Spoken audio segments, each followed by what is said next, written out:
ई का ई में तो 1000 रुपया कम बा। वो कहा कि हमार डिपार्टमेंट में एगो हवलदार बा सुजान, और ओकर बहुत बड़ परिवार बा और कमाई इहे से रउआ 1000 रुपया ओकरा की मदद कर देहनी, इहे नु। हाँ। आज तक हमरा के ई समझ में ना आउनी कि रउआ सगरे डिपार्टमेंट की प्रॉब्लम खुदे काहे सॉल्व करे लागे नी। अगर केहू की तनख्वाह कम बा त ओकरा खातिर सरकार बाटे नु, बाकी रउआ ता भइले बानी। हईली ता ई पैसा भी बाकी के हवलदार में बांट दीही। संजना, गुस्सा बाद में करी है, थक गेल बानी तनी, एक कप चाय पिला देना please.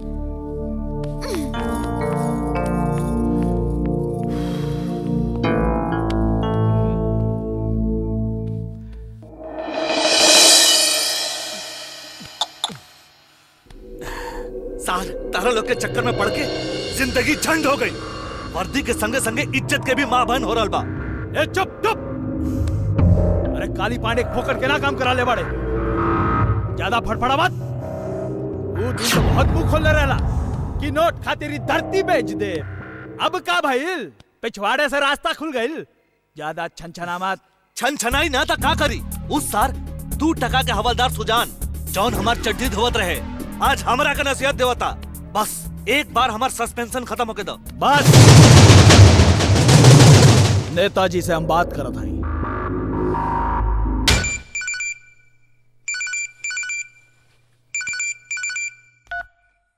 Hello hello sir, inspector Avinash Singh बोलत आनी। यहाँ अंबर होटल में एगो लड़की के साथ रेप हो गई, जेकर हालत काफी गंभीर बा। तू लोग लड़की के लेके हॉस्पिटल जा, हम अभी आवता नहीं। ओके सर।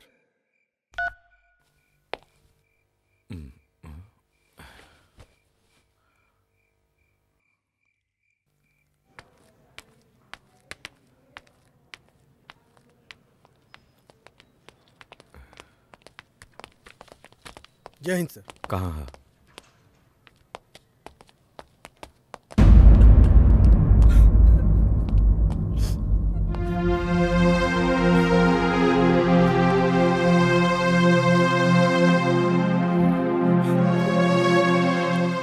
रोने की कोई जरूरत नहीं है। तुम्हारा नाम क्या है?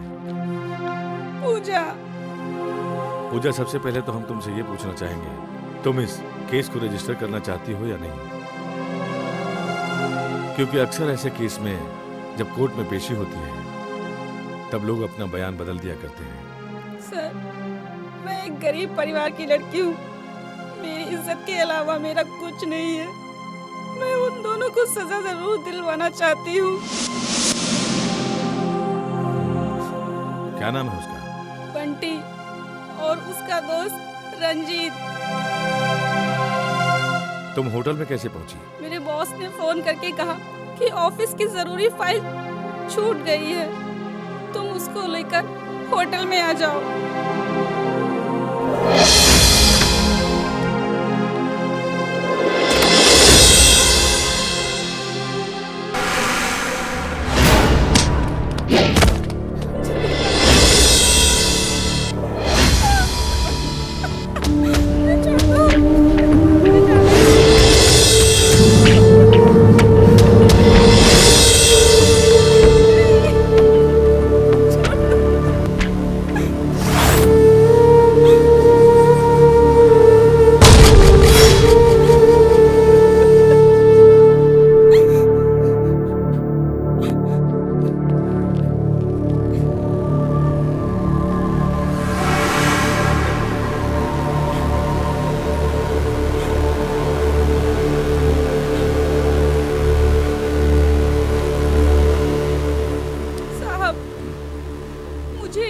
मिलेगा ना, क्योंकि रंजीत होम मिनिस्टर का बेटा है।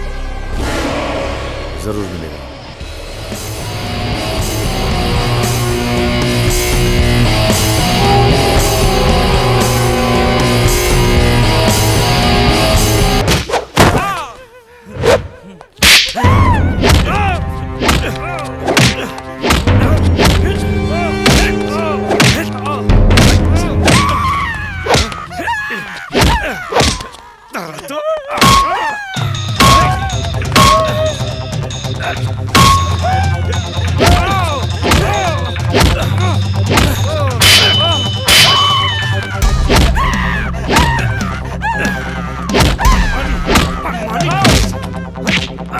औकात में रहा दरोगा, तोहरा के मालूम नहीं खे कि हम एगो मंत्री का लइका बानी, कौनो रोड पे चलत भिखारी नहीं के। मंत्री के लेके बढ़े। अब देख कि तोरा और तोरा बाप की गर्मी हम कैसे उतारता नहीं।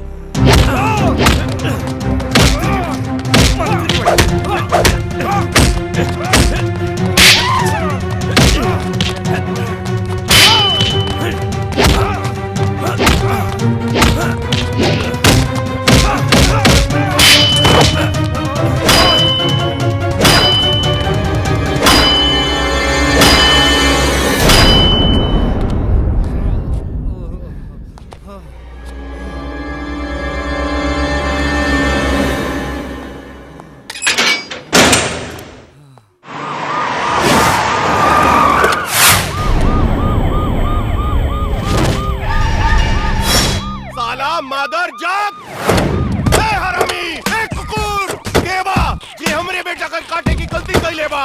ए साला पुलिस वाला, ए साला 2 टका के पुलिस वाला, बाहर निकल साला हरामी। मादर जाग, बाहर निकल साला।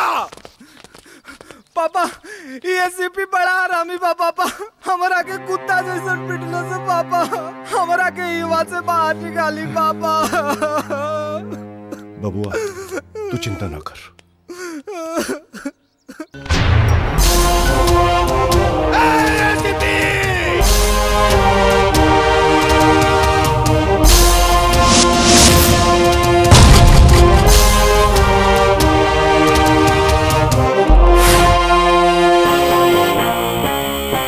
बहुत गर्मी बात और अंदर जौन हमार बेटा के कानून मंत्री के बेटा के अंदर कर देले बाड़े।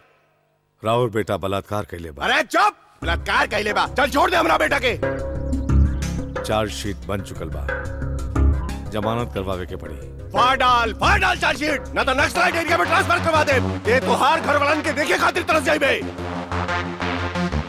10 साल के नौकरी में 15 बार ट्रांसफर हो चुकल बा। मंत्री महोदय जी, अब फैसला रहुआ के करे के बाकी। हमरा के जंगल में रखब की आपनी बेटा के हवालात से बाहर निकालब। साला पुलिस के पिल्ला हमरा के नसीहत देत बाड़े। हे वकील, इनकरा से कहा कि हाथ खींच ले, ना तो पुलिस वाला को ऊपर हाथ उठावे के जुर्म में अंदर कर दे। कटर के औलाद तू हमरा के अंदर कर बे। प्लीज सर प्लीज, राउर अपने गुस्सा पे काबू रखी। पापा, पापा, सॉरी पापा, पापा, हरामखोर, तोरा के ऐसन को कर्म करे के का जरूरत रहे। सॉरी पापा, गलती हो गई। ये सरवा हमरा से ऐसा काम। अब रो मत। अरे एसीपी, हमार बेटा के तो 3rd डिग्री देत बाड़े। वो का माफिया का लीडर है या अंडरवर्ल्ड से कनेक्शन बा होकर? वो बलात्कारी बा, अपन बाप के कुर्सी के धौंस पर सबके डरावल चाहत रहे। एक बात याद रखी मंत्री जी, जौन हमरा के डरावे के कोशिश करी ओकर हम ऐसे ने हालत करम। बहुत गर्मी बा तोरा अंदर, बहुत गर्मी बा। तू देख, सगरो पुलिस डिपार्टमेंट देखी, ई वर्दी पहन के तोके हमार पैर पे गिर के नाक रगड़े के पड़ी। वो तो आवे वाला समय बताई मंत्री। खादी में इतना दम नहीं खे कि खाकी के गुलाम बना सके। बहुत पछतावे की पड़ी तोरा के। अब देख हम का करब। अब देख, जौन करे के बा पहले अपन बेटा खातिर करी। ठीक बा ऑफिसर।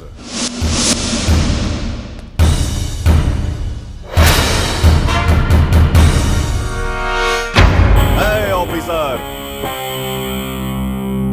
प्रशासन हमार मुट्ठी में बा। जनता के हम रखीला ख्याल। नाम बा दयाल प्रताप सिंह। याद रखिया। हे मंत्री, जुर्म और दरिंदन से ये दिमाग जाला हट। कानून के रखवाला बानी, नाम है विराज भट्ट। आउट, हट। ए, चल, हट।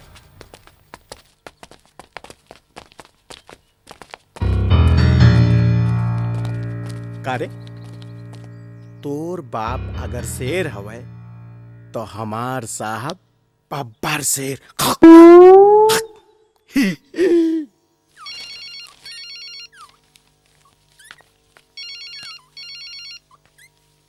सर, संपत लाल के फोन। ला हमरा के दे। हम संपत लाल बोलतानी। भौंक साले भौंक, ते भी भौंकला। रउआ कैसन बात करतानी दयाल जी? रउआ कानून मंत्री पानी। रउआ के व्यवहार तो शिष्ट और शालीन होखे के चाहिए। ए हरामी, अब हमरा के तोरा से तमीज सीखे के पड़ी। हम रउआ से बहस करत नइखे चाहत बानी। हम रउआ से बस इतने कहल चाहत बानी कि रउआ जवान अपने ताकत और सत्ता के दुरुपयोग करके अपने बलात्कारी पिटवा के बचावे के कोशिश कर रहल जात बानी, वो ठीक नइखे बा। अरे तो का ठीक बा? ओकरा के हवालात में सड़े दी। सत्ता और सरकार दोनों हमार लगे बा। तू देख संपत लाल, काल ही हम अपन बेटा के छुड़वा ले। दयाल जी, ज्यादा से ज्यादा रउआ अपने बेटवा के जमानत करवा ले बा। एकरा से ओकरा का होई? ओसे ओकर बात धुल जाई। हम एसीपी विराज भट्ट के बहुत अच्छी तरह से जानतानी। पूरा और बेटवा के सजा दिलवा के ही छोड़ी। ए संपत लाल, एसीपी के गुण गावल बंद कर। अरे फूक दे तो उड़ जाए सरवा। हम कोनो सड़क छाप लीडर नहीं की। हमरा लगे होम मिनिस्ट्री बा, होम मिनिस्ट्री। उस सरवा के ऐसन जगह फेंकब के शहर देखे खातिर तरस जाई। सत्ता के गुरूर में रउआ पगला गइल बानी दयाल जी। जहाँ सत्य होला वहाँ विजय होला। और एक बात, एसीपी विराज भट्ट के छानबीन के दौरान अगर रउआ टांग अड़ावे के कोशिश कैली, ओके बचावे के बीच में हम बानी। अरे हट साला भड़वा, हट। प्रशासन हमार मुट्ठी में बा। जनता के हम रखीला ख्याल। नाम बा दयाल, दयाल प्रताप सिंह।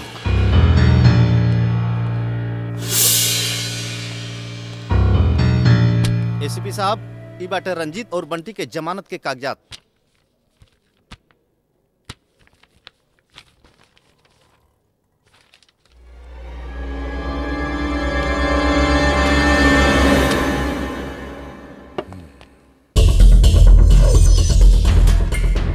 वकील साहब, एक हम बानी जौन ईमानदारी से अपन फर्ज निभावेला और इज्जत की रोटी खाईला, और एक आप लोग बानी जौन अपराधियन के साथ देके बेईमानी की रोटी खावेला और बच्चन के भी खिलावेला। इंस्पेक्टर साहब, हम आपसे कोनो बहस करे ना आइल बानी। प्लीज हमरा क्लाइंट के छोड़ दी। सुजान। यस सर। वो दोनों के बाहर लेके आवा। जी सर।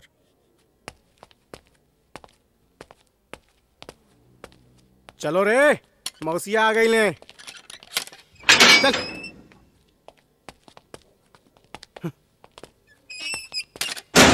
वकील साहब, बेशक तू ई दोनों को यहां से लेके जा, बाकी याद रखिया हम वो मासूम लड़की के न्याय जरूर दिला के रहा।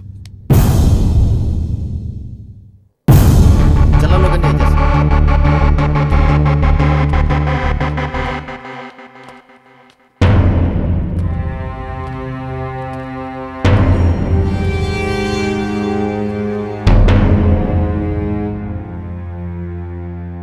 वो इंस्पेक्टर भी बड़ी टेढ़ी खीर बा और वो लड़की भी माने के तैयार नहीं ए वकील, वो लड़की की दलाली छोड़, हमरा के ही बता अब का करे के बा। लड़की जैसे ही कोर्ट में गवाही करी, केस रजिस्टर्ड हो जाई। मरवा डाल साली के। हाँ पापा, मरवा दियो ओकरा के। तू अपन मुंह बंद रख हरामी, मुंह बंद रख। दोरा चलते हमरा के ई सब दिन देखे के पड़ रहल बा। दोरा चलते ई संभव नहीं है सर। अस्पताल में पूरा पुलिस प्रोटेक्शन लगल बा। पैसा खिलाओ, पिलाओ, नहलाओ, सगरे अस्पताल खरीद लो। बाकी कुछ भी कर वकील, वो लड़की के मरवा डाल वो लड़की। ठीक बा सर, हम कुछ करत बानी। सॉरी पापा, गलती हो गई। सॉरी पापा। अरे हमसे कह देती, हम लड़कियों की लाइन लगा देती। सच में पापा?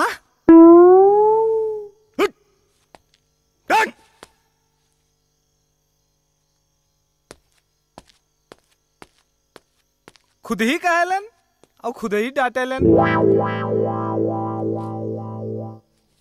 वो लड़की हमार पेशेंट बिया, ओका मार के हम अपन पैसा के बदनाम ना करल चाहता नहीं। एकरा पहले के पुलिस बुलाई, रवा दफा हो जाए रवा। बुलाई पुलिस के? पुलिस आके का करी? तोहरा के उठा के नीचे फेंक दे। सुसाइड के केस बना के आत्महत्या के खबर पूरे अखबार में छाप के सारे मामला के रफा दफा कर दी। हमने के बात माने की कोशिश करी डॉक्टर साहब, हमने के बात मान ली। रउआ के इतना पैसा मिली, राउर कोनो दूसर शहर में जाके खुद के क्लिनिक खोल सकत बानी। वैसे भी हम लोगन के मंत्री और नेता तक के चक्कर में ना पड़े के चाहिए।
हमार लड़का हॉस्पिटल में एडमिट बा, ओकरा खातिर ये चोरी कइले।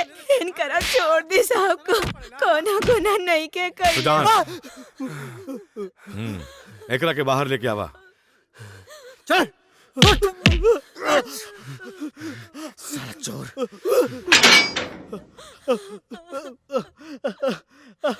खड़ा हो जा तक।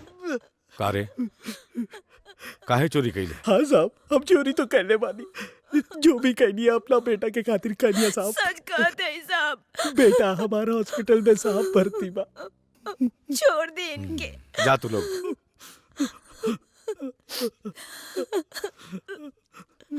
एक मिनट।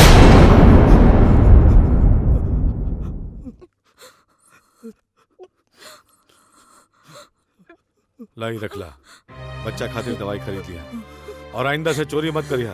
ठीक है साहब। के कहा था पुलिस हैवान होता, तू तो हमार खातिर भगवान है। तो आरुप करम कब्बो ना भूलम। ठीक बा जा।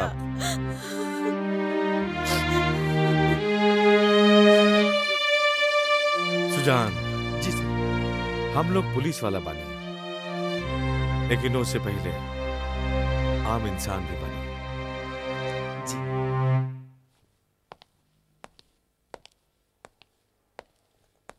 नया फ्लेवर भाई साहब। जय हिंद। सुजान। जी सर।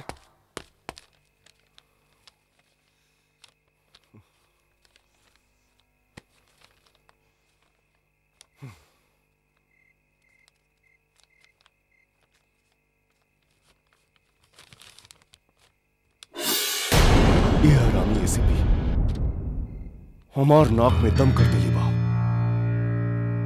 ई सरवा के चलते आज हमार कुर्सी खतरे में आ गइल बा।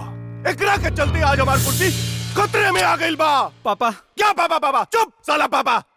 तोरा चलते चारों तरफ हमरा नाम के तू हो रहल बा। तोरा चलते। पापा हमार बात तो सुनी, काहे न वो एसीपी के बहन और ओकरा बीबी के उठवा लिहल जाए।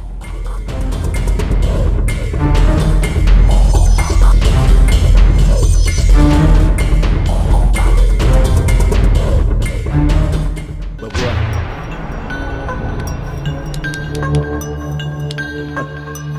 अनजाने में ही सही, जिंदगी में पहली बार काम की बात कइले बा।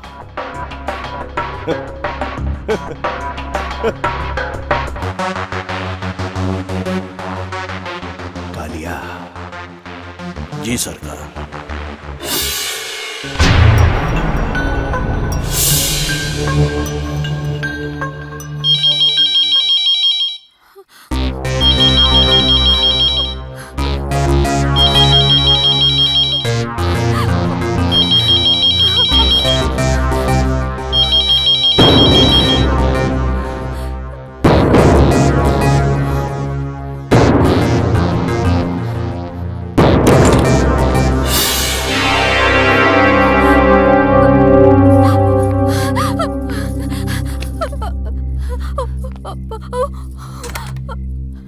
अरे संजना, का भइल?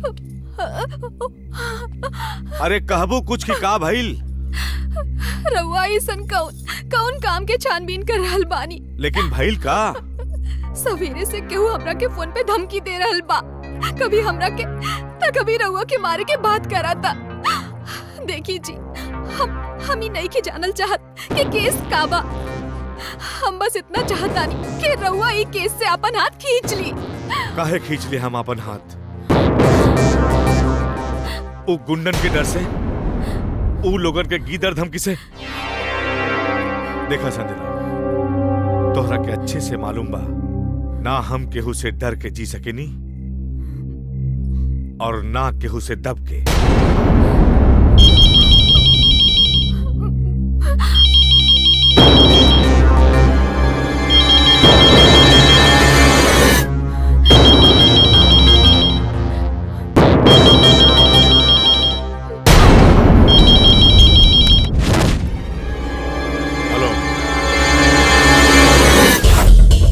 एसीपी विराज भट्ट का फैसला कैले मियां बीबी मिलके। देख हमार बात मान और ई केस के फाइल बंद कर दे। जाके मंत्री जी से हाथ मिला दे, ना तो जिंदगी झंड हो जाए। समझ ला? अबे साले हिजड़े की औलाद, फोन पर धमकी दे रहल बाड़े। साले अपन बाप मंत्री से जाके कह दे, जौन दिन भेजा सटक गईल, पिछवाड़े में डंडा डाल के चौराहा पर गाड़ दे।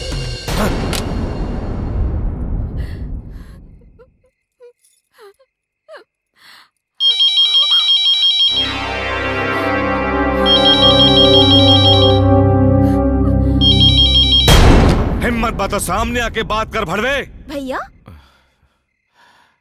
हम नंदिनी बोला तानी। हाँ नंदिनी बोला, कैसन बाड़ू तू? हम तो ठीक बानी, बाकी ई बताई कि रउआ फोन पर धमकी केकरा के देत रहनी? वहाँ सब ठीक ठाक तो है ना? हाँ सब कुछ ठीक ठाक बा। तहरा के तो मालूम बा ना कि पुलिस की नौकरी में छोट मोट धमकी तो मिलबे करेला। भौजी कैसन बाड़ी भैया? ठीक बाड़ी। बात करबू का? हाँ तनी दी ना।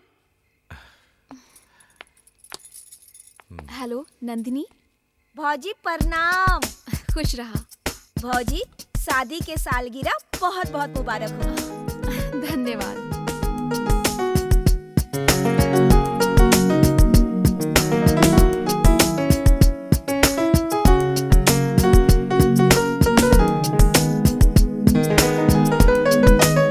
अब हमके नींद आवत है भौजी, अब हम फोन रखी? अच्छा ठीक बा, रखी।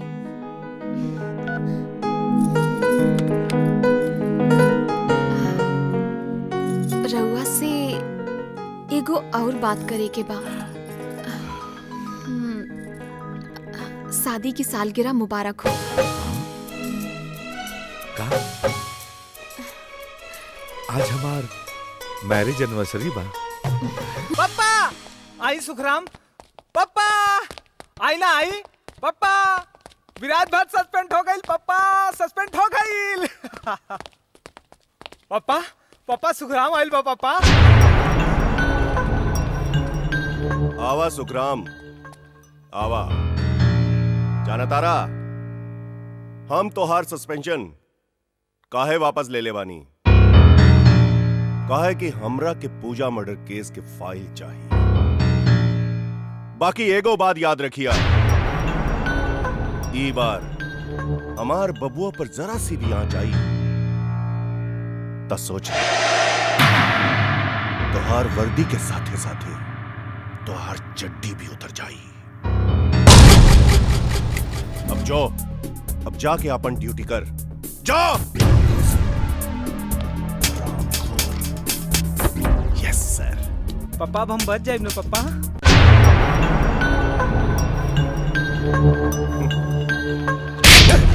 पप्पा हट साला सुअर के औलाद। पप्पा मादर जात।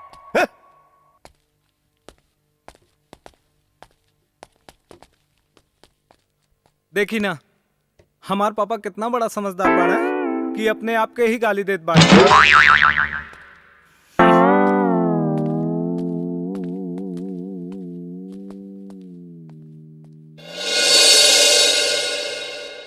मंत्री हमरा के सस्पेंड करा के तू सोच रहल बाड़े कि अपन बेटा के बचा लेबे, बाकी हम पूजा के रेपिस्ट के सजा दिला के रहा।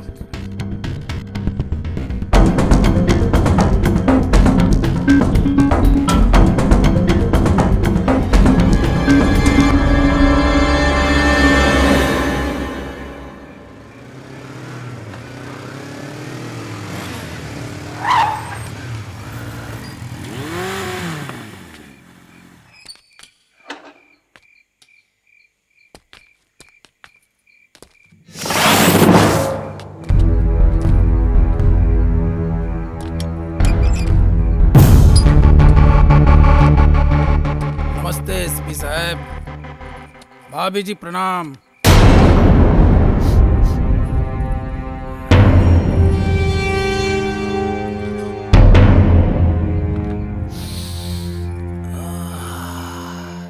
का खुशबू है, बहुत बढ़िया। आलू का सब्जी तो हमरा के बहुत बढ़िया लागेला।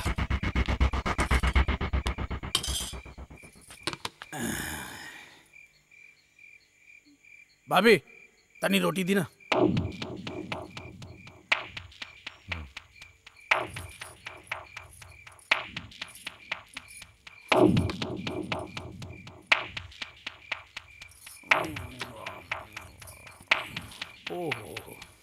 बहुत बढ़िया।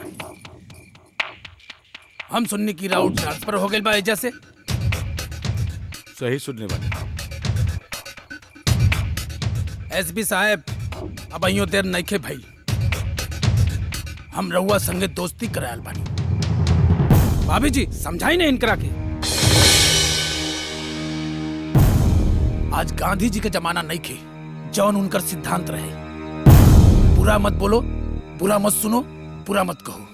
अरे आज ओकर अर्थ बदल गई बा। अरे जब नेता लोग खादी पहन के ये देश के लूट रहल बाड़न त हमनी के आम जनता बनी जा। जिया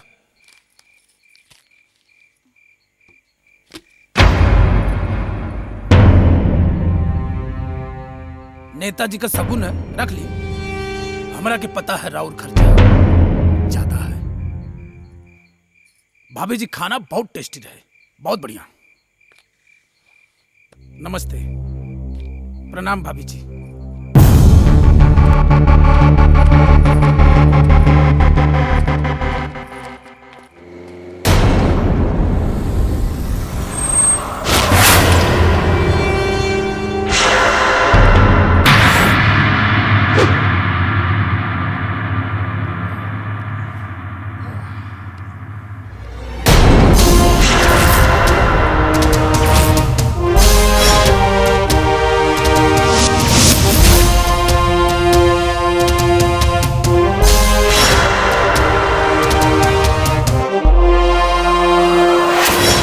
लंकेश,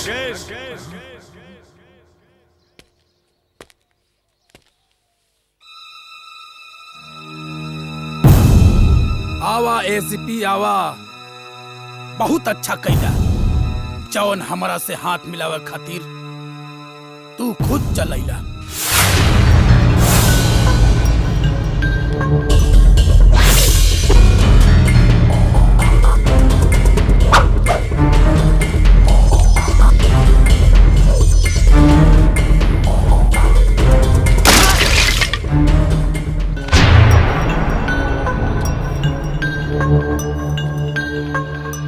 हमारा पर टुकड़ा के तू अच्छा ना कैला एसीपी।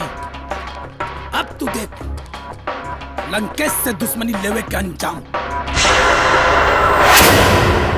अकेले लड़बे कि सबके साथ में मिलके?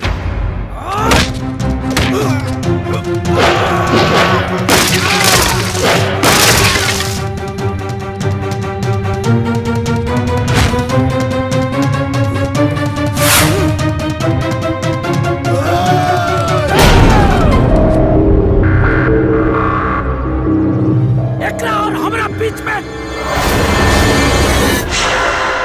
कोई ना आई।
बार कोनो मर्द से पाला पड़ल है एसीपी। क्या बात है, मजा आ गई। एक बात याद रखिए, जिंदगी में कभी भी जरूरत पड़ी बेहिचक याद रखिए, लंकेश हाजिर मिली। कानून के दुश्मन हमार दोस्त कबो न बन सकेला। अरे तोहरा जैसन शेर दिल दोस्त के खातिर ये लंकेश गैर कानूनी काम बंद कर दिले। अरे भाई ना मर्दों वाली बात।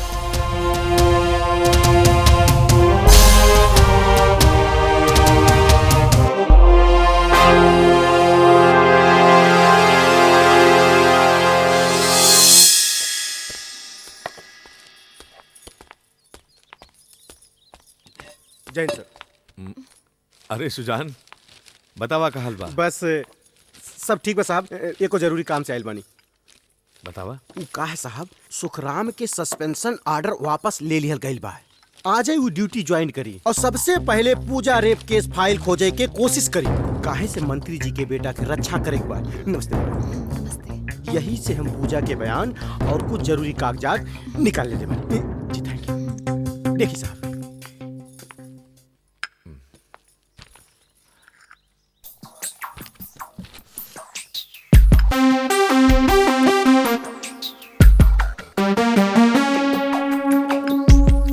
लाई साहब, ई फाइल हमरा के दे दी।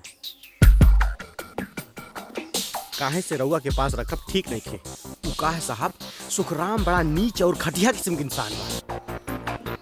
थाना में अगर फाइल ना मिली तो उ रउआ के घर पे सर्च वारंट लेके आ जाई और फिर साहब। वेरी गुड, बहुत दूर के सोचेला तू। उ का है साहब, दारू जरूर पीला लेकिन थोड़ा बहुत कानून हमहू जानीला। साहब लाई हमरा के दे दी, हमें का संभाल के रखब साहब, विश्वास करी।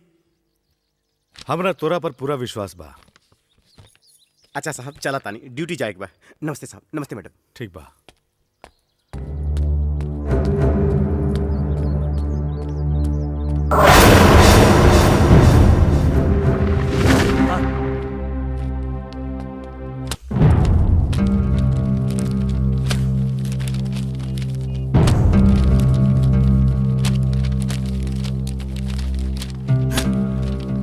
ओकरा के उतार।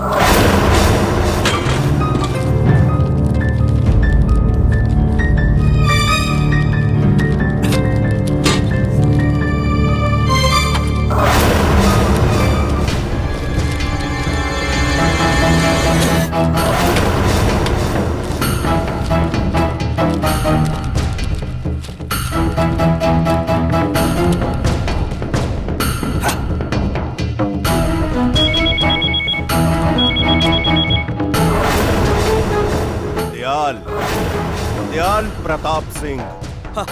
हेलो सर। फाइल के का भइल?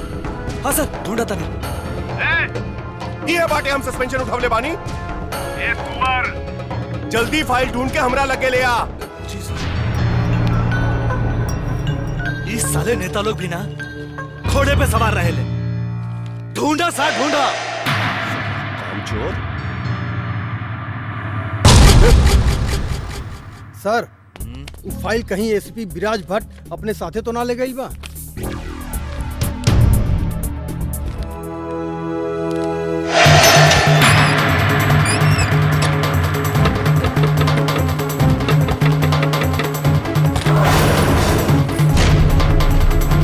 रउआ लोग यहाँ कैसे? हर के तलाशी लेवे के बा। तलाशी? काहे के तलाशी? पूजा रेप केस के फाइल गायब बा। ई रहल घर के तलाशी के सर्च बा। ई तू लोग का कहतानी? का तू लोगन भूल गईलन कि जौने एसीपी विराज भट्ट के आगे पीछे घूमत रहला आज ओनी के घर की तलाशी लेवे आइल बानी? संजना।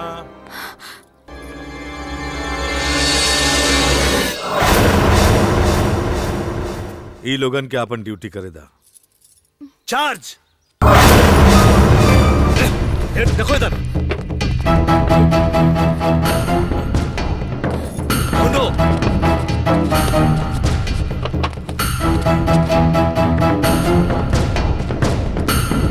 घर के कोना कोना चेक करा।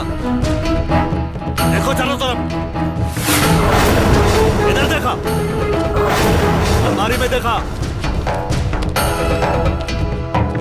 खोलो करके। अब इधर।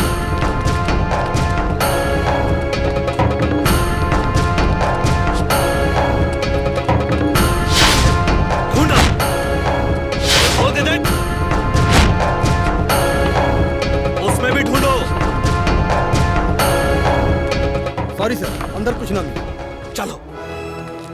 ए चल रहे चलो। जी सर।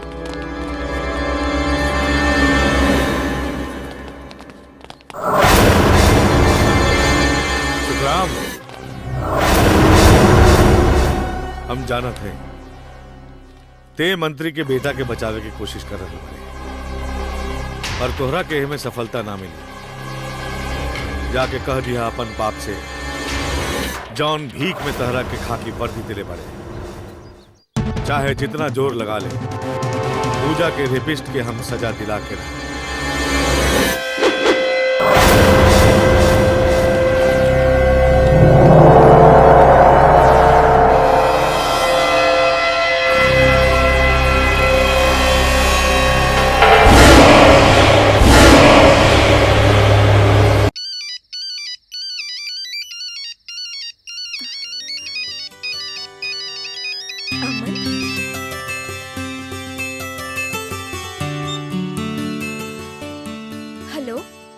दिल के टुकड़े टुकड़े करके मुस्कुरा के चल दिए। जाते जाते ये तो बता जा हम जिएंगे किसके लिए? ए नंदिनी हम तोहरा प्यार में एकदम मुरझा गए बानी। अच्छा काहे? बहुत दिन से जे तोहार सूरत न देखले बानी यही लिए। धत पागल। खाली पागल से काम ना चली, पागल प्रेमी बोला हो तो समझ में आ गई प्यार का होला। ये इश्क नहीं आसान, बस इतना समझ लीजिए एक आग का दरिया है और डूब के जाना है। अब समझ में आ गई कि जुदाई में जियल कितना मुश्किल बा। ए नंदिनी हम तोहरा के बहुत मिस कर रहल बानी। मिस तो हमहू बहुत कर रहल बानी अमन। त जल्दी से आ जाना। आ तो जैती अमन, पर भैया भाभी से का कह? भैया कहियन के कॉलेज की छुट्टी है, तो अब ही जाके तू का करबू? त भैया से झूठ बोल के आ जा, कहदा कि एक्स्ट्रा क्लासेस चालू हो गइल बा। तू का हमार एक्स्ट्रा क्लास लेबा?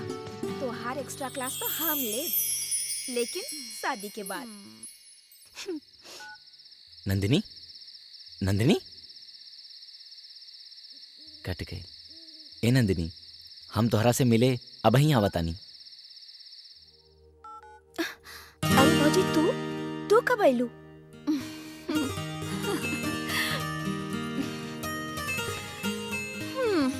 जब तू फोन पर बतियावत रहलू। का एकर मतलब रउआ सब सुन लेली? हाँ, का नाम बा ओकर? अमन नाम बा। हमनी दोनों साथे कॉलेज में पढ़ी ली। ओ, तई प्यार मोहब्बत कब से चल रहल बा? ढेर दिन हो गई। त आगे का इरादा बा? ब्याह करवा दी? धत भौजी। अरे इहमें लजाए के कौन बात बा? ब्याह त एक दिन हर लड़का लड़की के करे के पड़ेला, चाहे वो अरेंज मैरिज होके चाहे लव मैरिज। अच्छा भौजी, एगो बात पूछी? पूछा। रउआ भी भैया साथे लव मैरिज कइले बानी। हम इहे जानल चाहत बानी कि बिया खातिर रउआ प्रपोज कइले रहनी या भैया? तो हार भैया ता मुँह चोर रहलन। हाँ? पता बा नंदिनी, हमरा के आई लव यू बोले में वो 4 साल निकाल देले रहलन। अगर उनका के चक्कर में रहती नु तभी तकले हमनी के ब्याह भी नहीं के भइल रहत। हम ही उनकरा के पीछे हाथ धो के पड़े। अच्छा, तो भैया के तू ऐसे ही पटौले रहलू?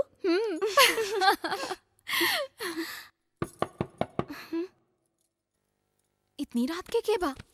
हम अब ही आवतानी। भैया होई हन।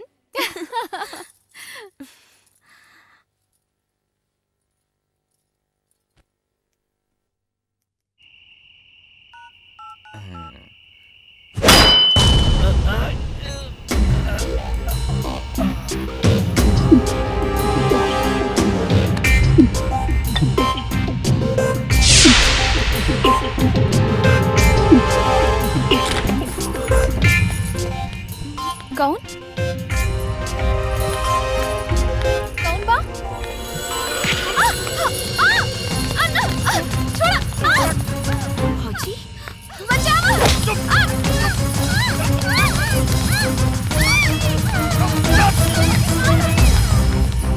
भौजी!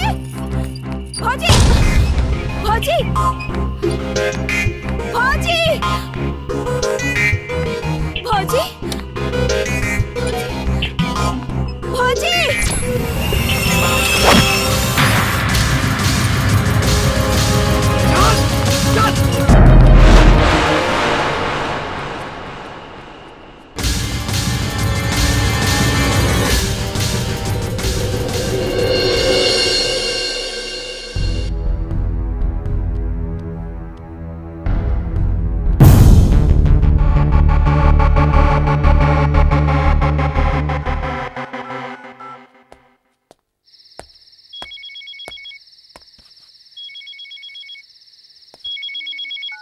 हेलो। जय हिंद सर, अविनाश सिंह बोला तानी। हाँ बोला। रउआ के बहन और बीबी के मंत्री किडनैप के लिए। कहा? लेकिन ये सब तू काहे बता रहा है बड़ा?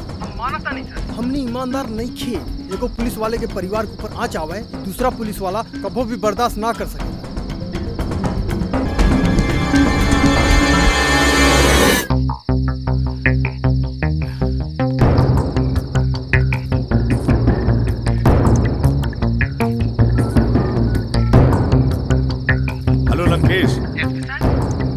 विराज भट्ट बोला तनी। हाँ हाँ बोली। अरे हमरा के तोर जरूरत बा। आदेश करी। हमार मेहरारू और हमार बहन के मंत्री दयाल किडनैप कर लेले बा।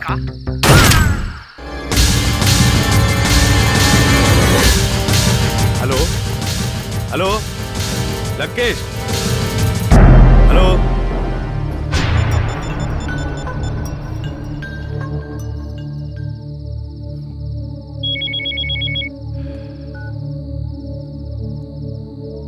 एसीपी एसीपी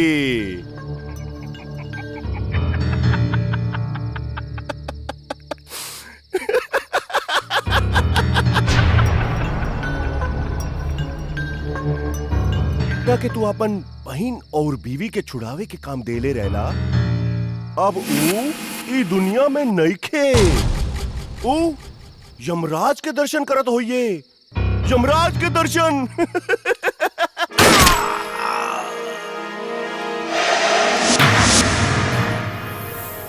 साला हरामी।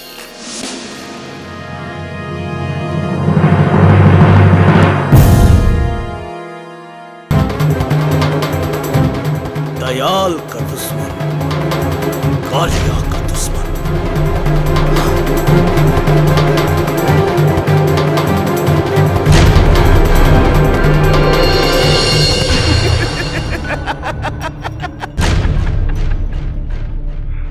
अगर तू अपन बहन और बीवी के सलामती चाहत बाड़ा, तब पूजा रेप केस के फाइल लेके हमनी के राइस मिल पर आ जा। और हां, होशियारी करे के कोशिश ना करी। हां ना।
ईमानदार, सत्यवान, कर्तव्यनिष्ठ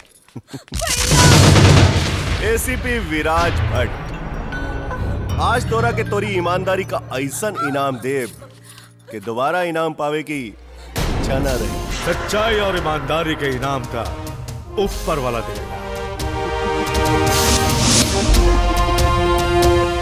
लेकिन तोहरा नियन भड़वा और गुंडन के इनाम विराज देवेला। विराज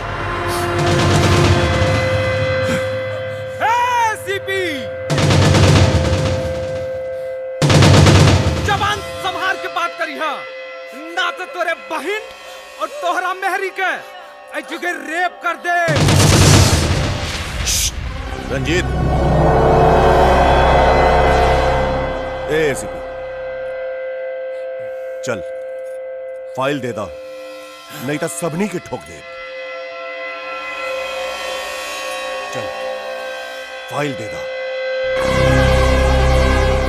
चल बता एसीपी, फाइल कहां बा? फाइल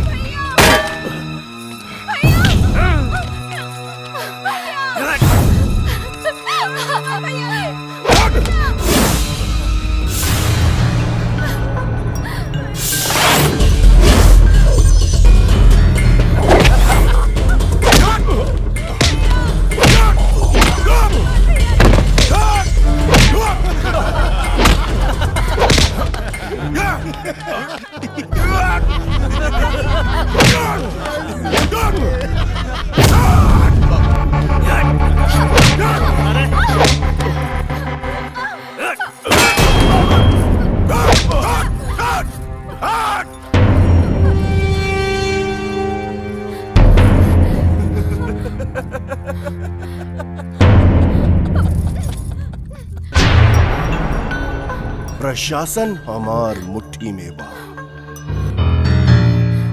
जनता के हम रखीला ख्याल। नाम बा दयाल, दयाल प्रताप सिंह।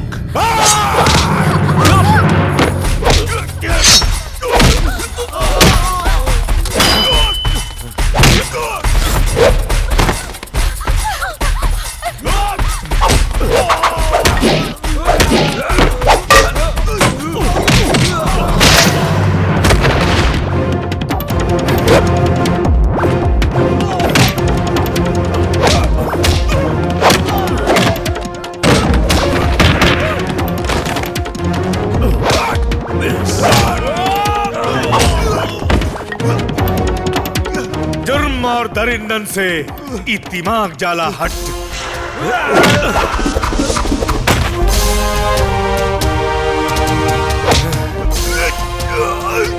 कानून के रखवाला बानी, नाम है विराज भट्ट।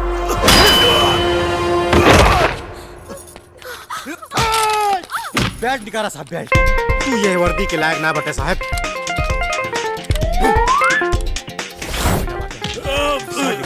साहब जल्दी।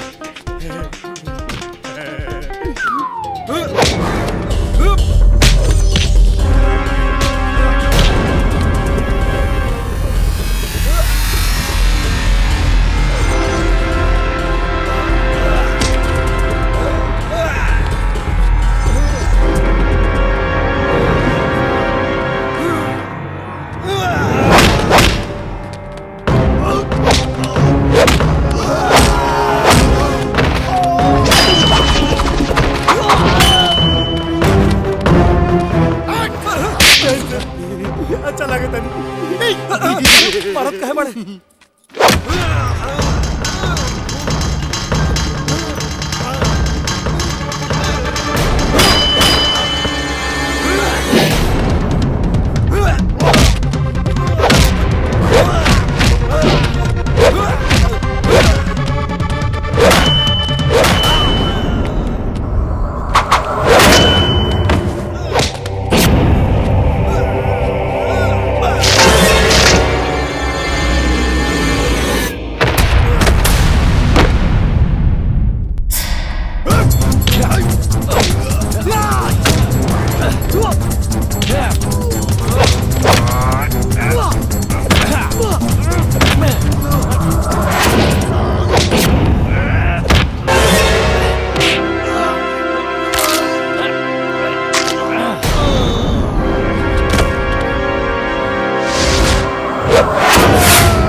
गिरफ्तार कर ली लोगन के।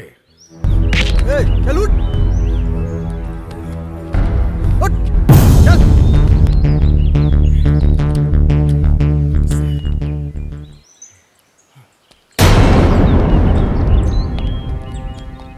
अरे बड़ी चर्बी रहल तोहरा के, जेकरा आगे बड़े बड़े मुजरिमन जाला फाट, उनकर नाम बा एसीपी विराज फाट।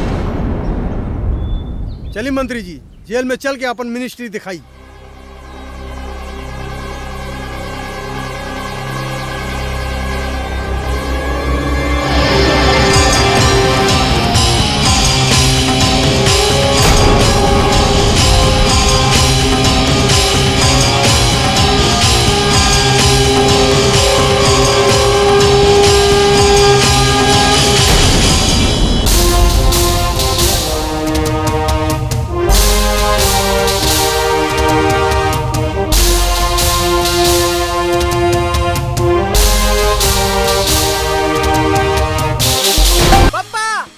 सुखराम पप्पा आई ना आई पप्पा विराज भट्ट सस्पेंड हो गई पप्पा सस्पेंड हो गई पप्पा पप्पा सुखराम आइल बा पप्पा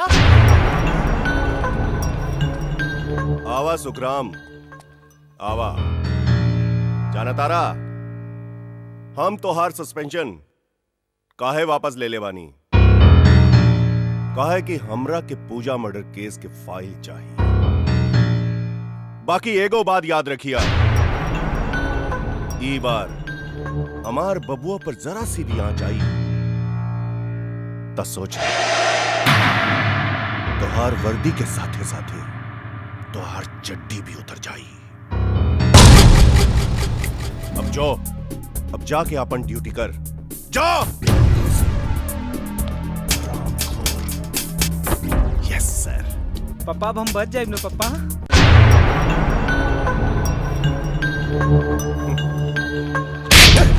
पप्पा हट साला सुअर के औलाद पप्पा मादर जात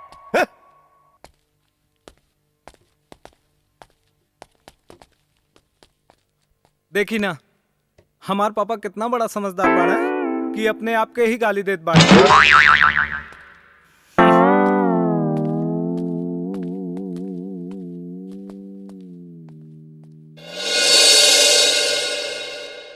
मंत्री हमरा के सस्पेंड करा के तू सोच रहल बाड़े कि अपन बेटा के बचा लेबे बाकी हम पूजा के रेपिस्ट के सजा दिला के रहा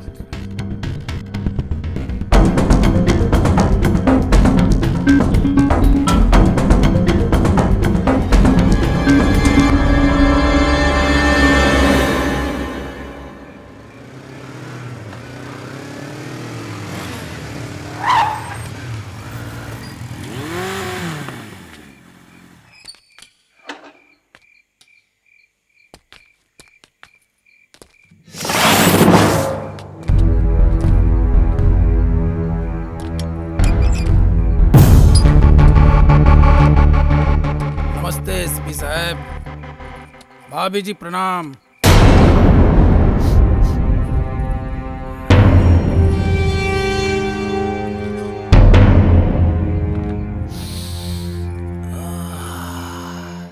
क्या खुशबू है, बहुत बढ़िया। आलू का सब्जी तो हमरा के बहुत बढ़िया लागेला।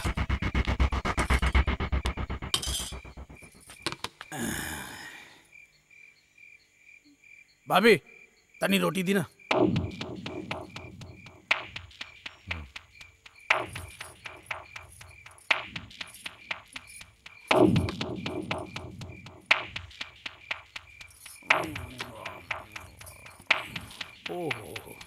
बहुत बढ़िया।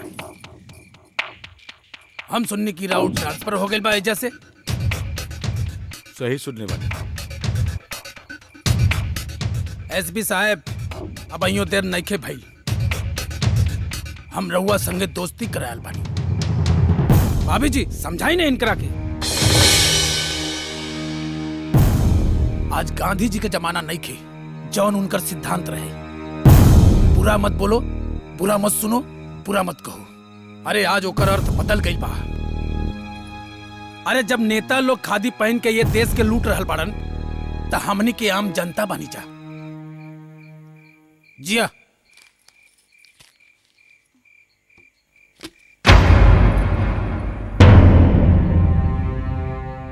नेताजी का सगुन है, रख ली। हमरा के पता है राउर खर्चा ज्यादा है। भाभी जी खाना बहुत टेस्टी रहे, बहुत बढ़िया। नमस्ते, प्रणाम भाभी जी।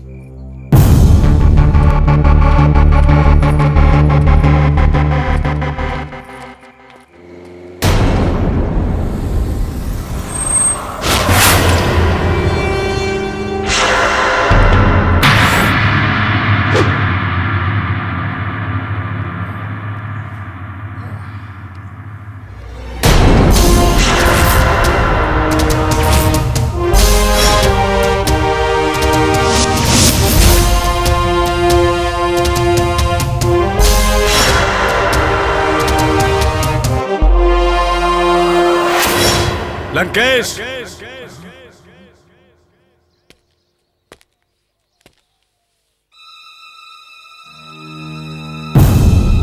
आवा एसीपी आवा। बहुत अच्छा कैला। जौन हमारा से हाथ मिलावे खातिर तू खुद चलैला।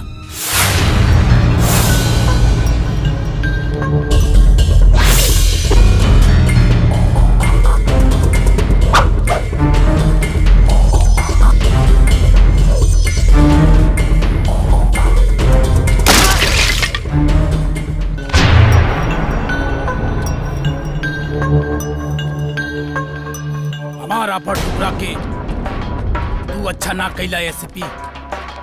अब तू देख लंकेश से दुश्मनी लेवे के अंजाम। अकेले लड़बे कि सबके साथ में मिलके?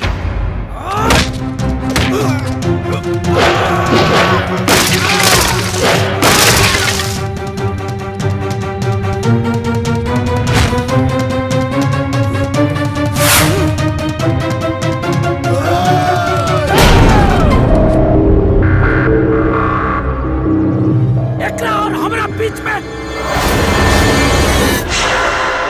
कोई ना आई।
बार कोनो मर्द से पाला पड़ल है एसपी।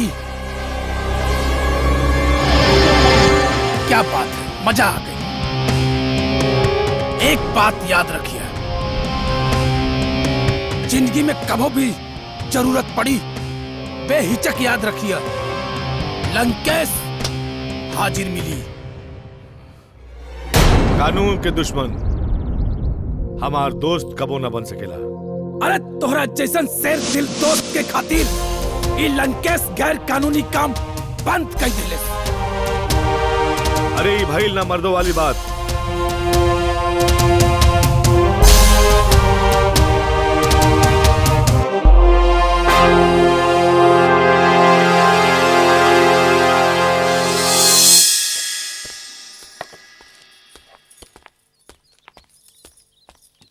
जय सर। अरे सुजान, बतावा का हाल बा? बस सब ठीक बा साहब, एको जरूरी काम से आइल बानी। बतावा। उ का है साहब, सुखराम के सस्पेंशन ऑर्डर वापस ले लिहल गइल बा। आज ही वो ड्यूटी ज्वाइन करी और सबसे पहले पूजा रेप केस फाइल खोजे के कोशिश करी। काहे से मंत्री जी के बेटा के रक्षा करे के बा। नमस्ते। नमस्ते। यही से हम पूजा के बयान और कुछ जरूरी कागजात निकाल लेते बानी। जी थैंक यू। देखिए साहब,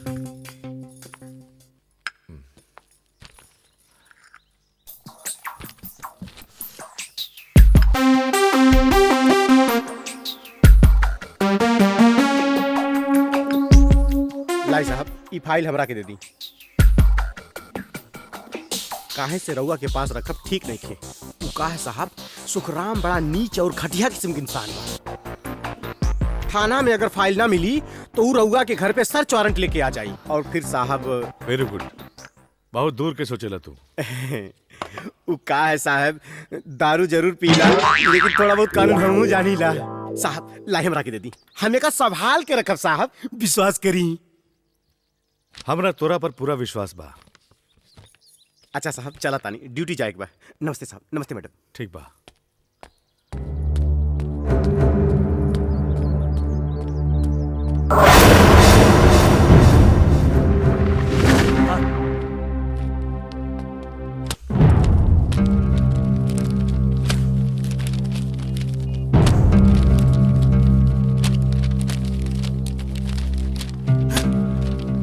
ओकरा के उतार।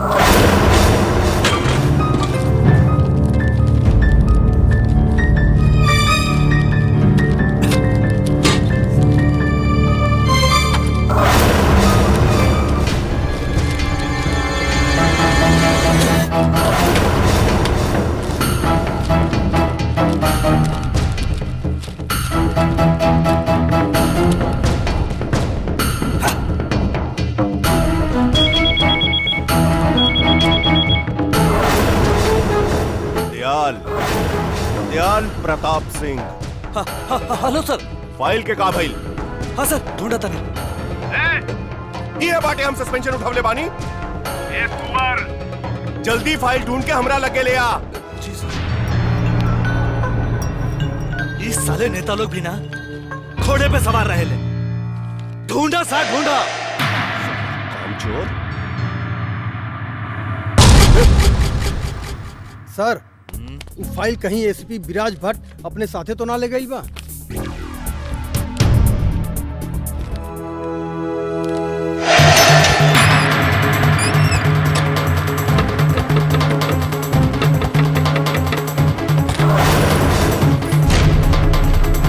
रउआ लोग यहाँ कैसे?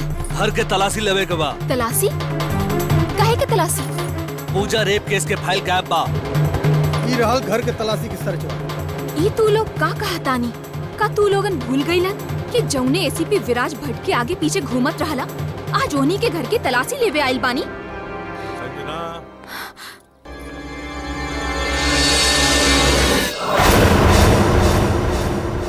ई लोगन के अपन ड्यूटी करे दा। चार्ज। देखो इधर। ढूंढो।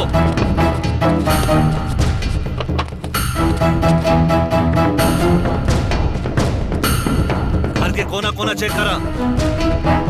देखो चारों तरफ। इधर देखा, अलमारी में देखा। खोलो करके। अब इधर।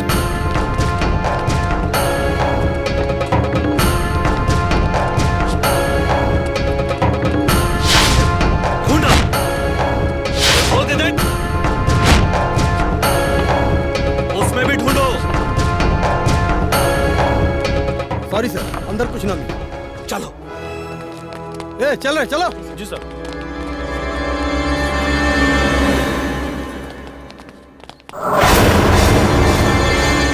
सुखराम, हम जानत है ते मंत्री के बेटा के बचावे की कोशिश कर रहे बारे, पर तोहरा के में सफलता ना मिली। जाके कह दिया अपन बाप से जौन भीख में तहरा के खाकी वर्दी दिले बारे, चाहे जितना जोर लगा ले, पूजा के रेपिस्ट के हम सजा दिला के रहे।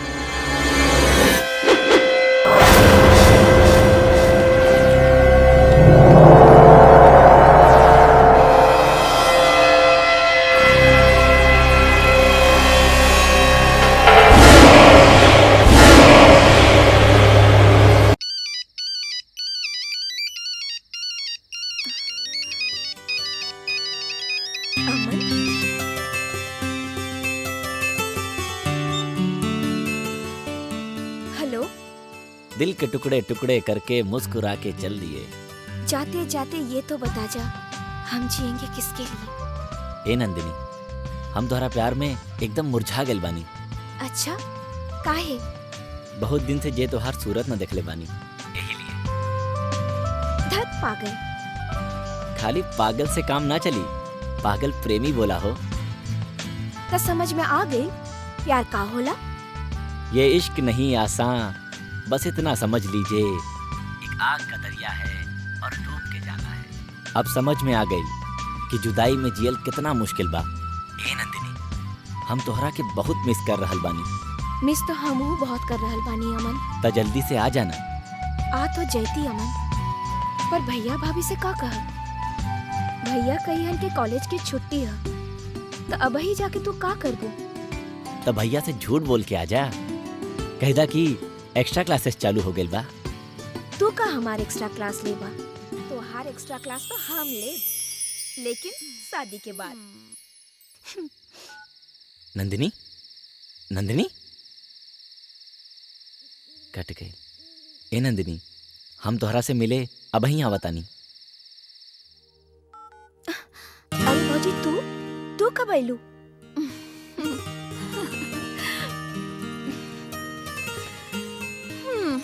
जब तू फोन पर बतियावत रहलू।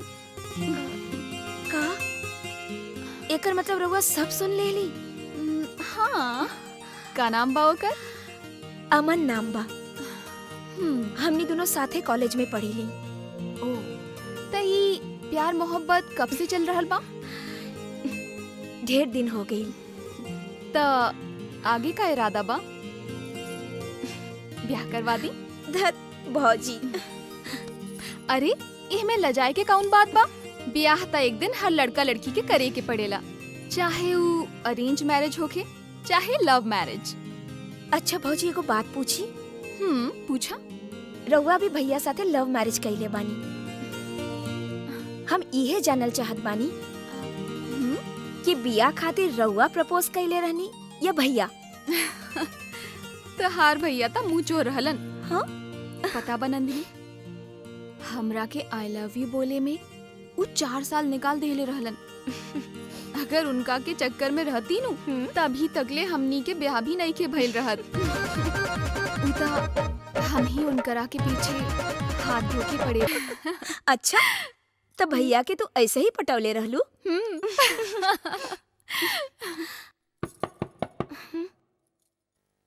इतनी रात के बा? हम अब ही आवतानी। भैया होई हन।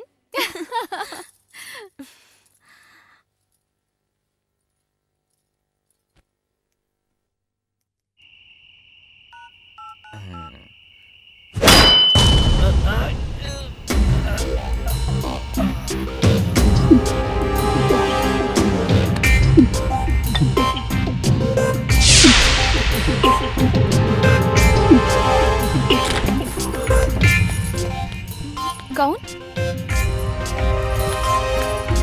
कौन बा?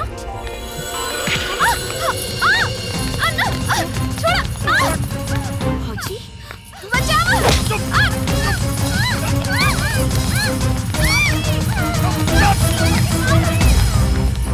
भौजी!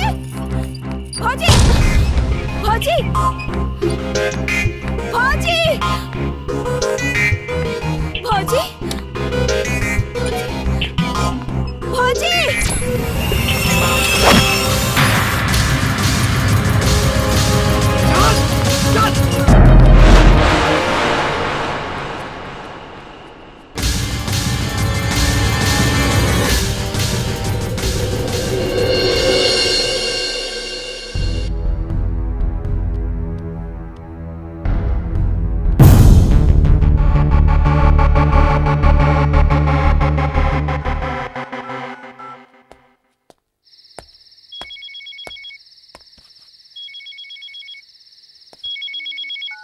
Hello.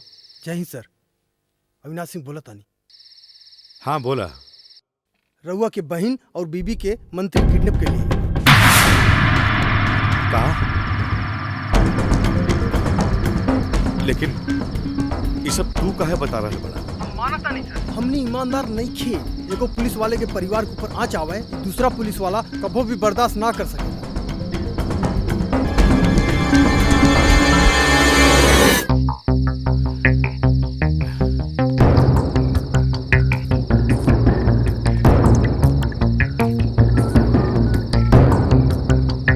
Hello Lankesh.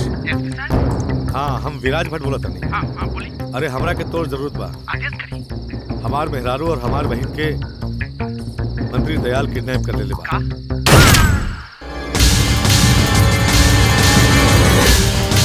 Hello hello Lankesh, hello.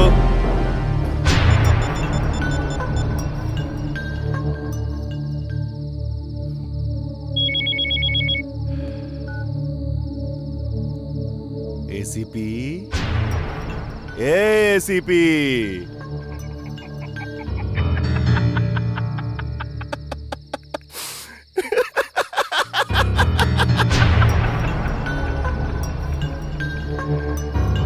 कि तू अपन बहन और बीवी के छुड़ावे के काम देले रहला, अब ई दुनिया में नइखे।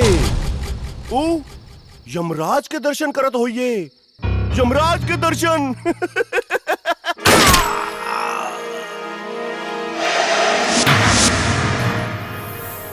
साला हरामी।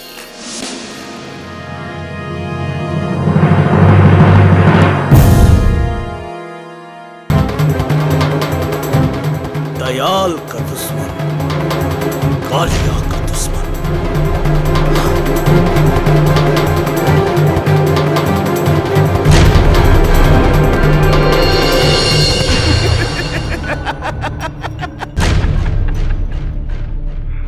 अगर तू अपन बहन और बीवी के सलामती चाहत बाड़ा, तब पूजा रेप केस के फाइल लेके हमनी के राइस मिल पर आ जा।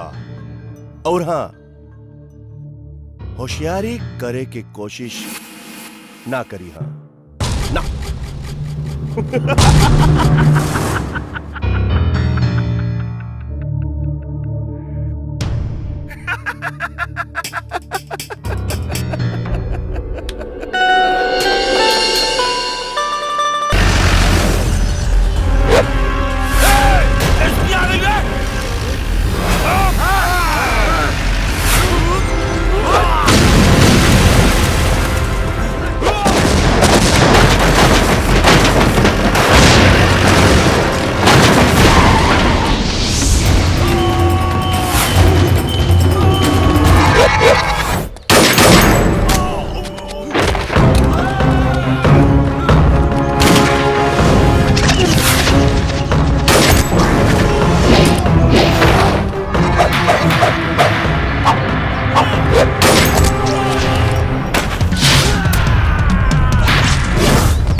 सत्यवान, कर्तव्यनिष्ठ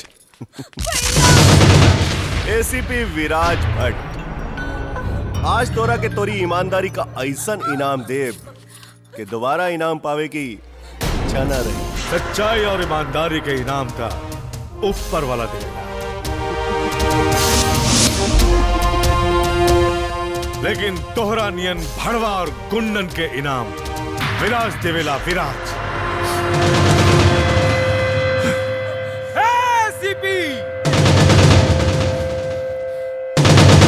जवान संभाल के बात करी है, ना तो तोरे बहन और तोहरा मेहरी के जगह रेप कर दे। रंजीत, एसीपी चल फाइल दे दा, नहीं तो सबनी के ठोक दे। चल फाइल दे दा। चल बता एसीपी, फाइल कहां बा? फाइल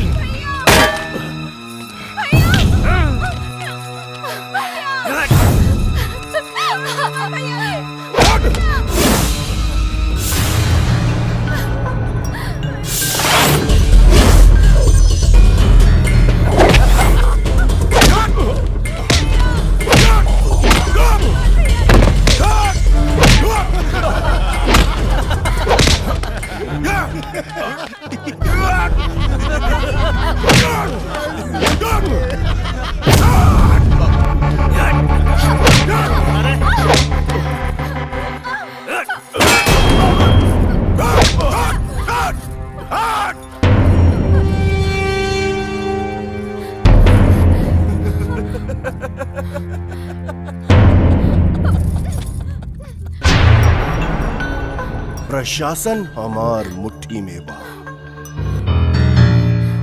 जनता के हम रखीला ख्याल। नाम बा दयाल, दयाल प्रताप सिंह।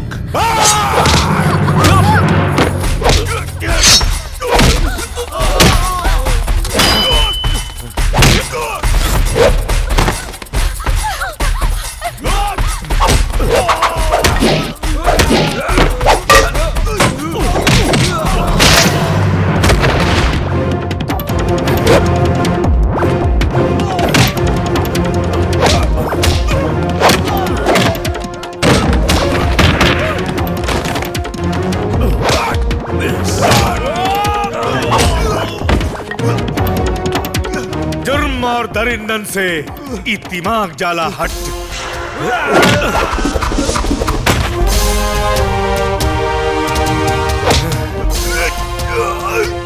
कानून के रखवाला बानी, नाम है विराज भट्ट।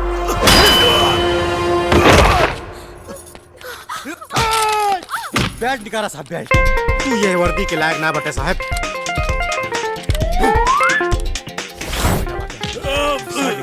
साहब जल्दी।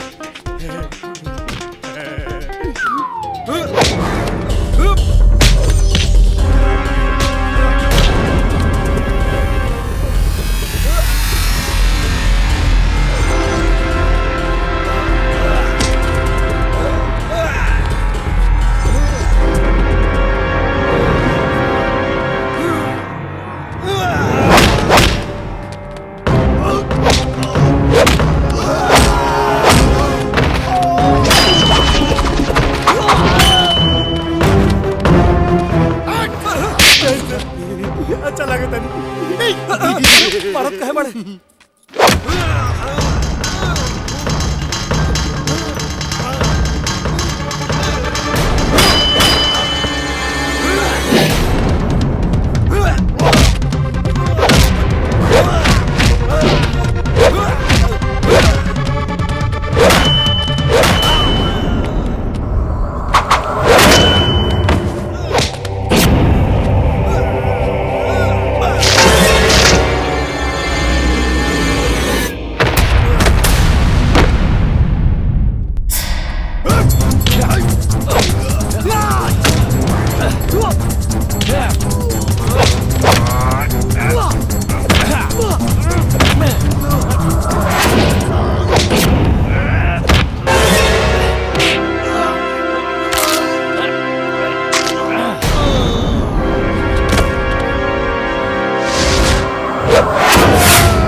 गिरफ्तार कर ले लोगन के।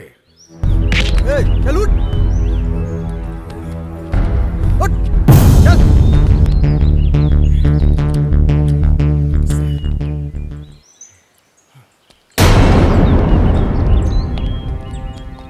अरे बड़ी चर्बी रहल तोहरा के, जेकरा आगे बड़े बड़े मुजरिमन जाला फाट, उनकर नाम बा एसीपी विराज फाट।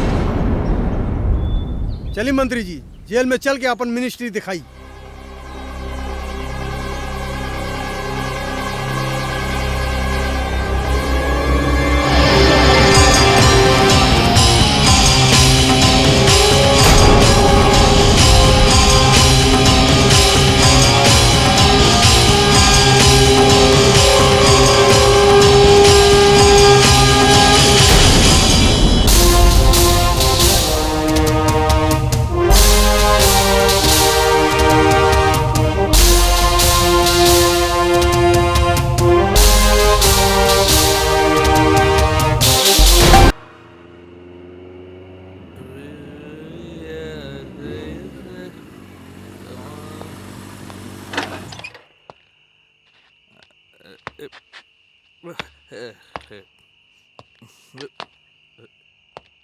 ए दुलारी, बिजलिया जैसे कमर लचका। ए दुलारी, दुलारी, ए दुलारी।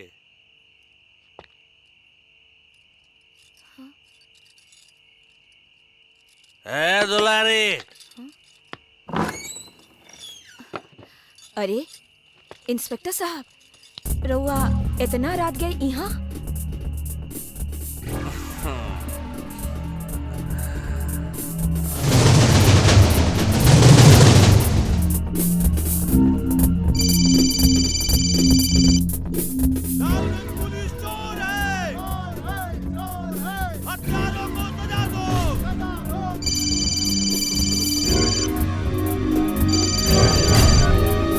हेलो सर, हम अविनाश सिंह बोलत बानी।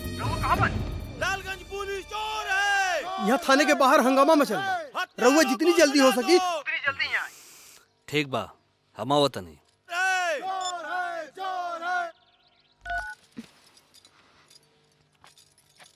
साहब, हमार मरद छूट जाई ना? हाँ हाँ, छोड़ दे।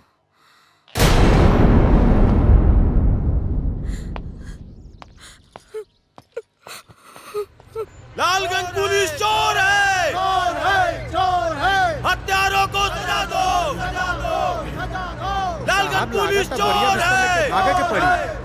देखी, रउआ लोग शांत हो जाएं, वरना मजबूरन हमरा गोली चलावे के पड़ी। चोर है, मार चलो, मार। अरे साला है, तू बोतल से मार साला है। अरे साहब काला कर मार।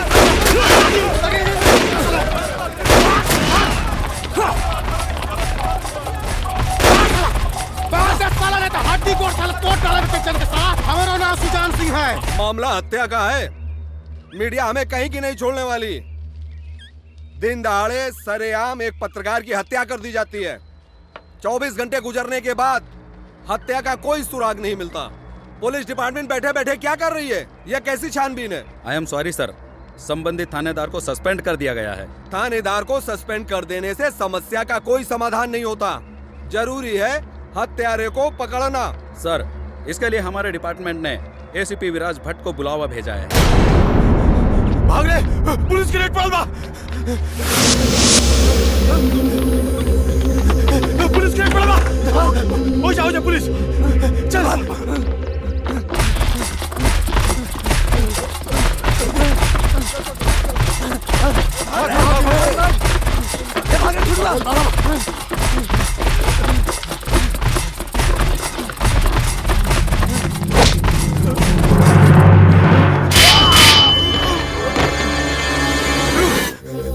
रुक अभी आओ थे, रुक।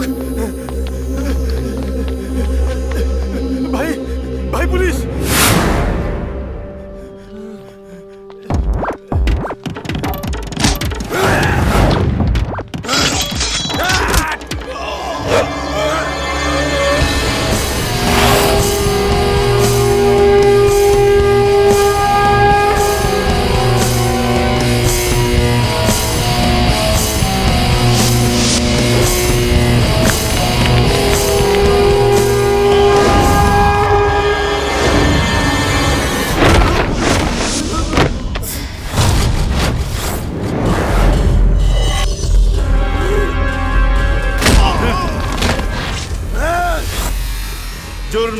दरिंदन से ई दिमाग जाला हट।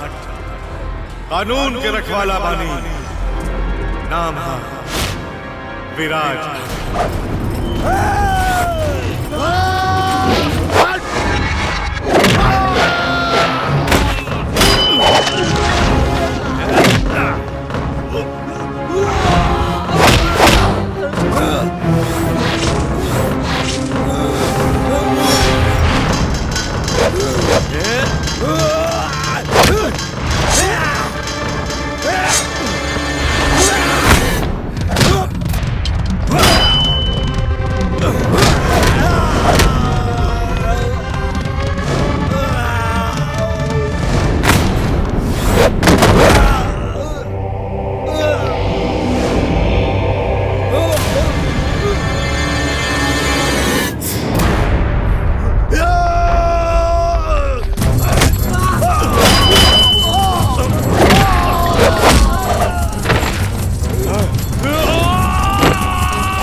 एकदम चकाचक एकदम चमके लागे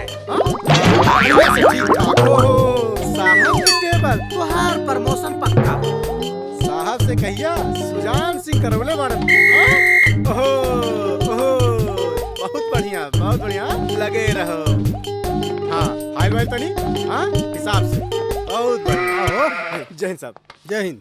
का बात बा हो?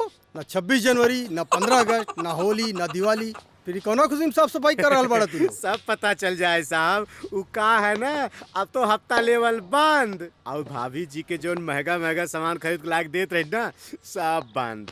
ना तो हफ्ता कबो बंद भइल बा और ना तो कबो होई। सब हो जाई साहब। उ का है ना, काल ही से हमनी के बाप आ रहल बा। बाप? हाँ। डाल रहे चले डाल चले और सुन सबसे हफ्ता वसूल चल जाओ।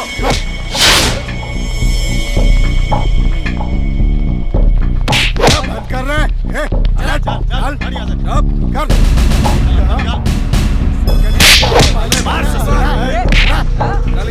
चल पैसा पैसे निकाल पैसा चल जल्दी कर सब मत मारो। हफ्ता निकाल। नहीं साहब बहुत चढ़ गए बाका। सर जी हमारे पास पैसा नहीं है। नहीं है शादी छोड़। तो का अपन बीबी के पेट में लपेटा हफ्ता देवे से मना करा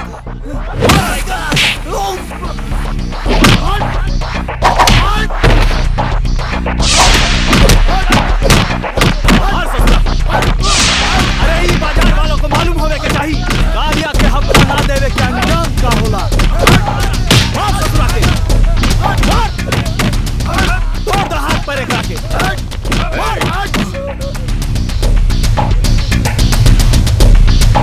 तू लोग एकरा के काहे मार रहल वाला था? हफ्ता नहीं चले।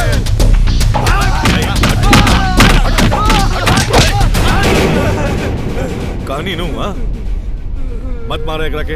अरे तू कौन है रे? निकल जो यहाँ से वरना यही जमीन के अंदर गाड़ दे।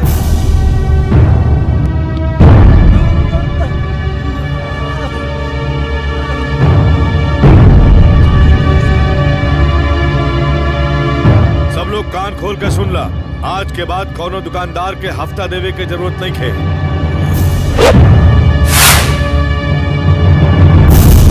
चले अरे अगर ये दुकान वाले हफ्ता ना दिए तो का तू दे बा। चल निकाल हफ्ता निकाल।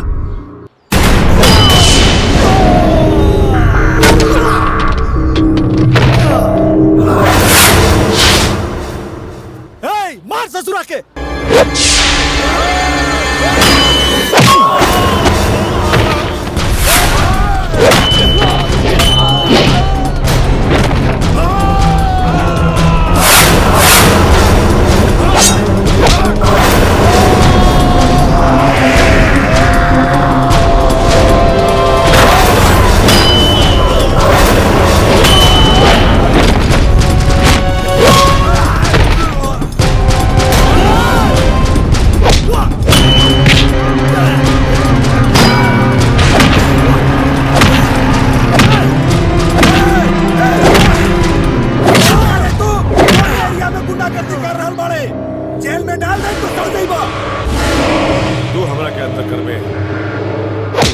उतार के नंगा करके घर भेजम ना तब मालूम पड़ी तोरा के हम के।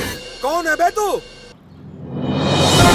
जुर्म और दरिंदन से ये दिमाग जाला हट कानून के रखवाला बने। नाम है एसीपी विराज भट्ट।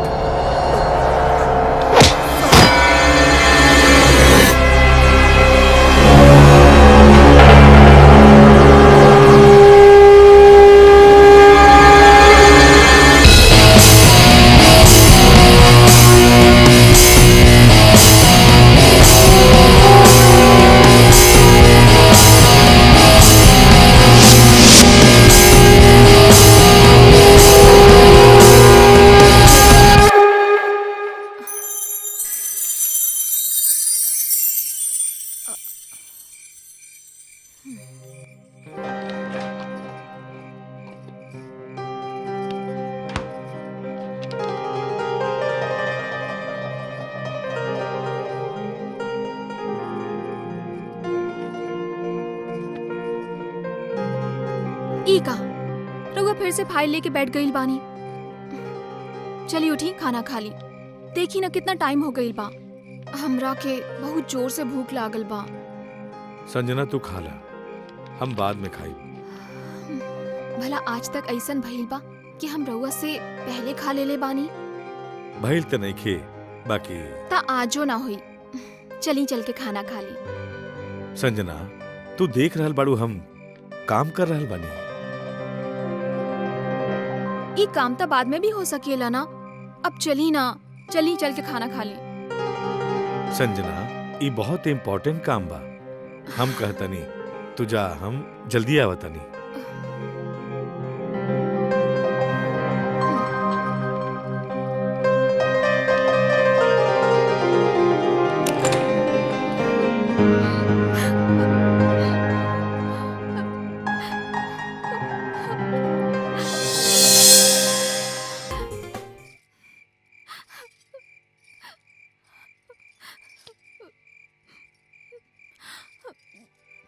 अरे संजना ई का फिर वही रोल धोल शुरू। चला खाना खा लिया जाए। हमरा के भूख नहीं के, रउआ जाई यहाँ से। अरे बाप रे, इतना गुस्सा। अब मान भी जा। अरे हमरा के बहुत भूख लागल बा। भूख लागल बानू त निकाल के खा ली। अबले कबो ऐसन भइल बा का? देखी, हमार ब्याह राउर संगे भइल रहे, ना कि राउर वर्दी संगे। जब देखा हमरा के डांटत रहेलन। घर में हमरा के अपन पति चाहिए, पुलिस ऑफिसर नहीं। सॉरी मैडम, अब हमरा के माफ भी कर दी। कहानी नु हमरा के भूख नहीं के। अच्छा तो एक काम करत तानी, हम दोनों जने व्रत रख लेता नहीं, काहे कि तू हमार अर्धांगिनी हुआ, अरे हमार प्यार हुआ। बस बस बस, बहुत हो गई। बात बनावे तक केहू रहुआ से सीखी। बात बना के रहुआ हमेशा हमरा के फुसला ले बेनी, लेकिन इतने से राहुल जिम्मेदारी खत्म ना हो जाला। Sanjana, I love you.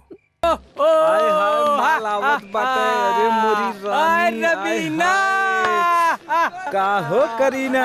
मस्त जवानी। अरे मौगा ससुरा कहाँ से आई? चल भाग से, चल भाग मौगा। चल भगा साले भाग। ई कहाँ से आई सरवा? भाग। तिलक बिहारी आवत बा।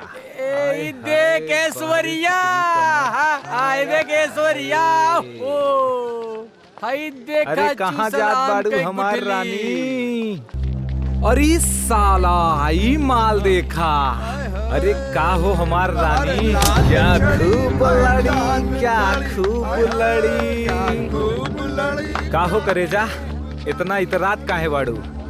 ई सुगर जवानी के तो एक रात के हम अपन गुलाम बनौबे करब। एकरा बारे में राउत का ख्याल बा? ए रानी, बनबू का हमार आइटम? का रे, तोहने के यही काम बचल बा, खाली लड़की लोग के छेड़े लगले? दिल ते करत बाटे कि कुल काम छोड़ के खाली तोरा साथे सुतल बा।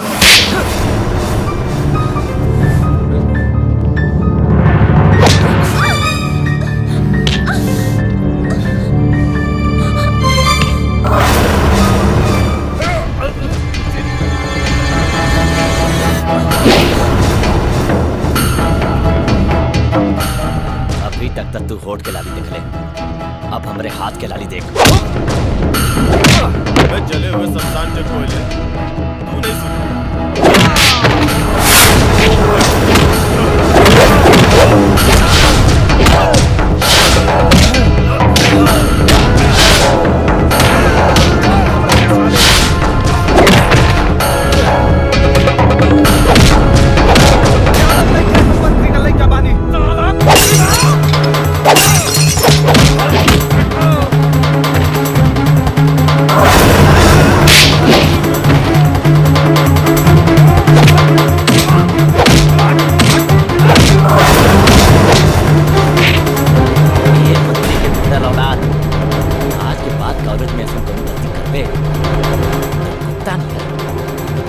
डाल के पूरे कॉलेज में माइक।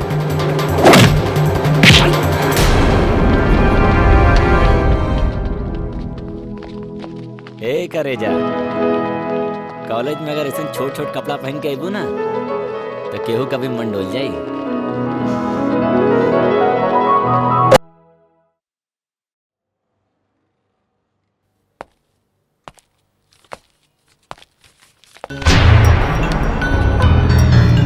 प्रणाम एसपी साहेब।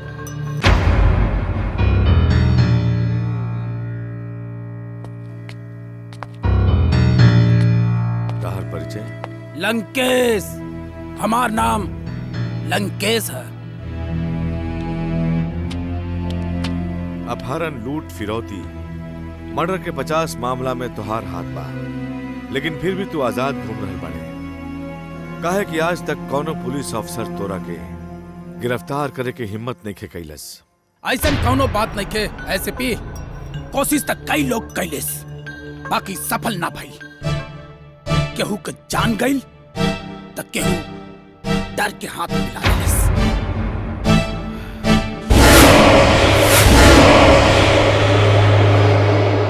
तोरा हिम्मत के दाद देवे के पड़ी लंकेश। तोरा ही जौन दारू के धंधा, ड्रग्स के धंधा और मटका के धंधा चल रहा बा, ओकरा बारे में का सोचले बड़े? एमे सोचे के कौन बात बा साहब, जैसे चल रहा बा चलती। रउआ के जौन चाहता मिल जाए।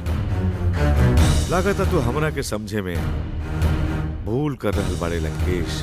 हमार डिक्शनरी में भूल नाम का शब्द नहीं खे एसपी विराज साहब। हमरा लगे राउर के पूरी कुंडली बा। रउआ जहाँ जानी रउरा का नाम का सिक्का चलेला और वहाँ हर इलाका के क्राइम बंद हो जाला। बाकी यहाँ ऐसा कुछ न होई, न धंधा बंद होई न क्राइम।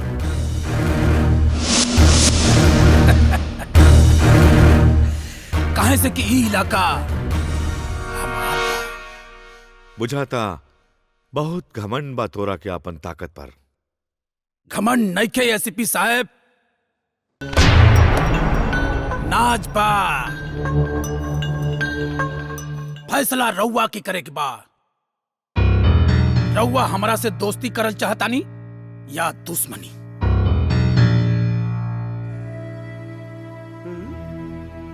सलाम।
कान खोल के सुन, हम तोरा के 24 घंटा के मोहलत देता नहीं।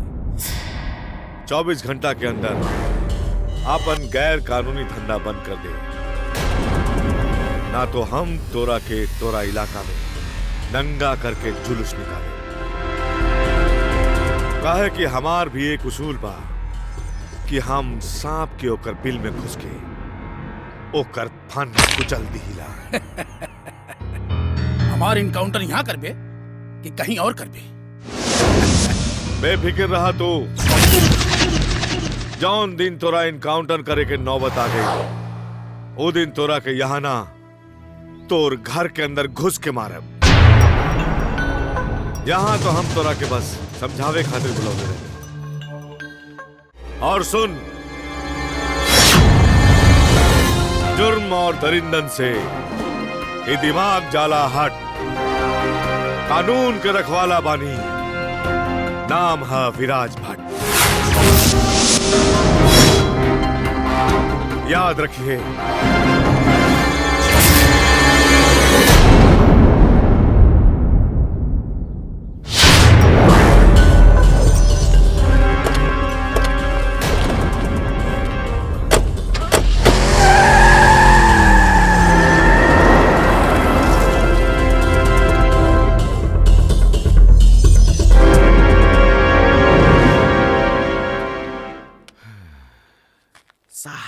सुनली है कि चौराहा पे बिजली रानी के नौटंकी आइल बा। कहाँ तो चल के आज रात वहां बिता लिहल जाए। रात बितावे खातिर बिजली रानी के कुछ देवे के परी ना। का सा मजाक करत है। बिजली रानी के देवे के ना लेवे के पड़ी। चल